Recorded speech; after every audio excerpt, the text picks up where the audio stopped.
Hi everyone, this is John D and an impromptu video on some additional points that you might like to use or know about.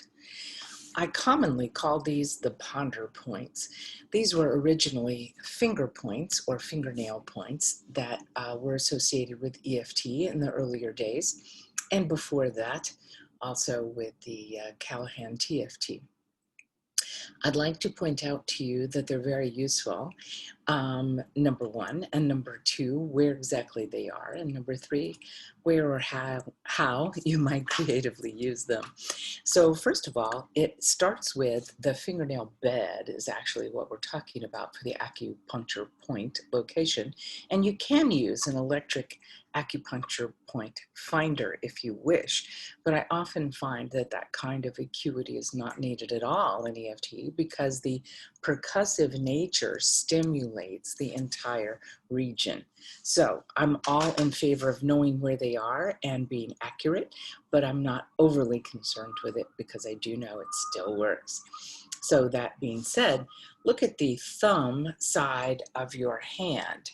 So the thumb side that goes towards your body, the acupuncture point is going to be along the side edge and then bottom edge of the fingernail bed. So approximately here. However, if you were to tap on the side there, which is my finger point, or bed, I guess pad is a better word. My finger pad is going to go across the bed and it's coming from the thumb side of the body. So I know I'm bound to get that L-shaped area and stimulate the whole thing. So you would move from the thumb point over to the index finger, same thing. And I often like to support that with another finger so it feels very sturdy. And then on to the next middle finger, and on to the next ring finger, and on to the next the pinky finger. Okay, and while we're at it, let me remind you we are bilateral creatures, and so you can do the right, the left, or both. We are also able to see that these points that we've detailed out for you right now are given to you this way to make it really easy, because the actual acupuncture point for that ring finger, for unknown reasons to me, it is actually on the opposite side. But it got so confusing with the finger points to skip this one or go to the other side that Gary Craig pretty early on dropped this in favor of the idea that the gamut point, which is right there between these last two fingers, would kind of cover that. So he would do these, skip this one, go to the gamut point, but it got rather confusing, which is why I'm doing this video for you.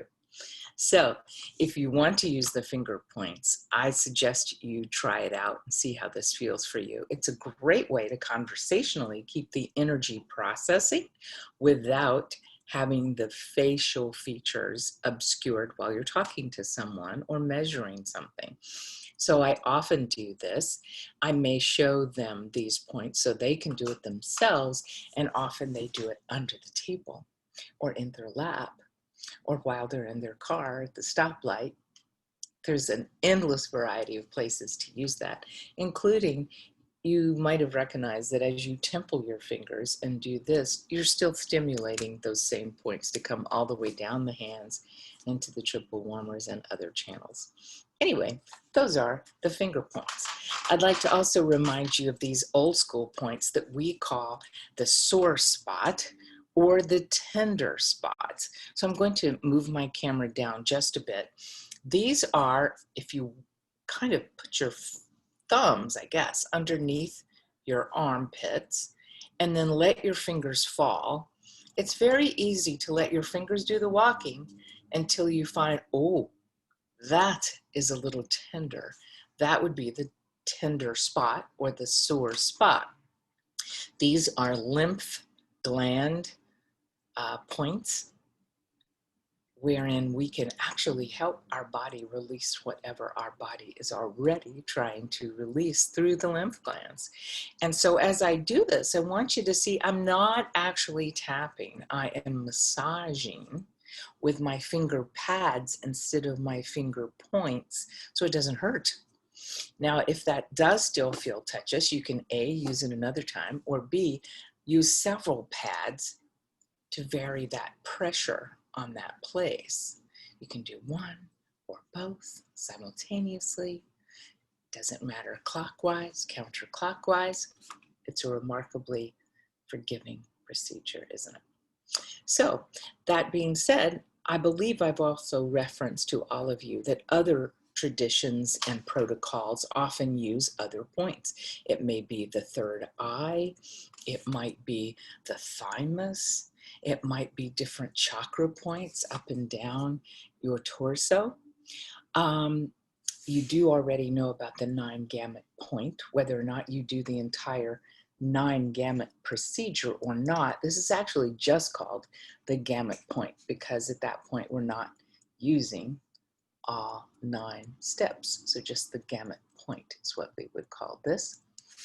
So you've got a variety of points there, and those are having more to do with EFT perhaps than some of the other about 361 acupuncture points all over the body. So I'm inviting you to check these out and to use them for yourself and see what you think, and then integrate what works for you. Thanks so much for being with me, and I'll talk to you soon.